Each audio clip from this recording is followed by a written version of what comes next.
So as you guys know, Joe Rogan moving to Texas from California because he's making a ton of money from his Spotify deal, and he doesn't want to pay those California state taxes and lose out on millions of dollars. We've also seen him rant a lot about taxes, a lot of times, all the time, in fact.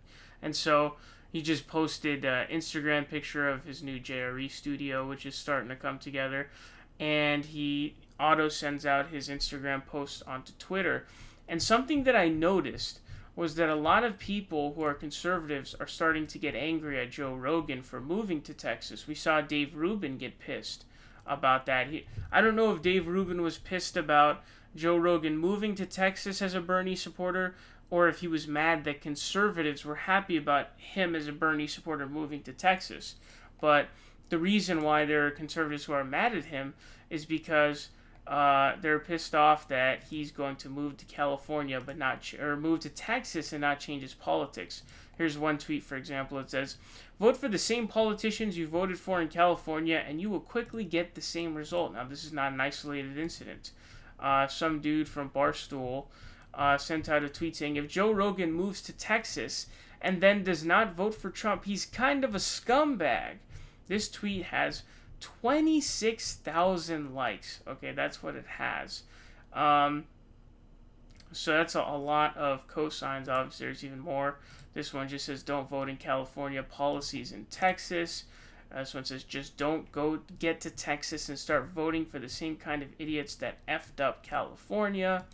Welcome to the great state of Texas. Just remember, there's a reason why you're moving here. Don't help turn it into another California." So this is now, I just pulled up like 5 of them for you, and it didn't take very long to look for these. So there's a lot of these people who are saying this kind of a thing, who are like, hey, they're starting to get pissed. And it's interesting to me because I think Texas might actually turn blue in a couple of election cycles, because what we're seeing is California's population is sort of leveling off. I think that it went down a little bit, or it basically leveled off and stayed the same this year. But what's happening is a ton of Californians are moving elsewhere. You know where a big destination is for Californians? Texas. And so there's a lot of liberal Californians who are moving to Texas. They're going to places like Austin and Dallas and these liberal blue areas.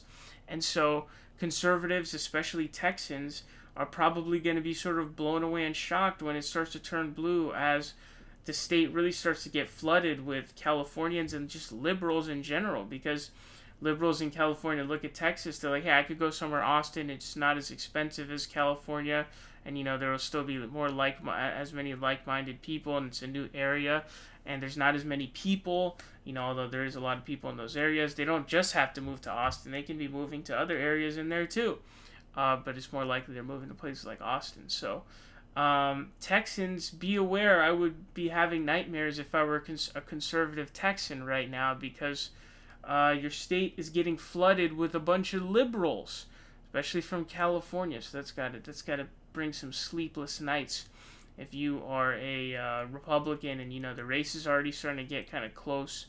So I think within like 3, maybe 4 election cycles, man, it might turn blue, dude. I know there's a lot of gerrymandering and a lot of cheating going on over there to prevent it from happening, but man, eventually it might just be too many people. So I would be scared, man, if I were a conservative Texan.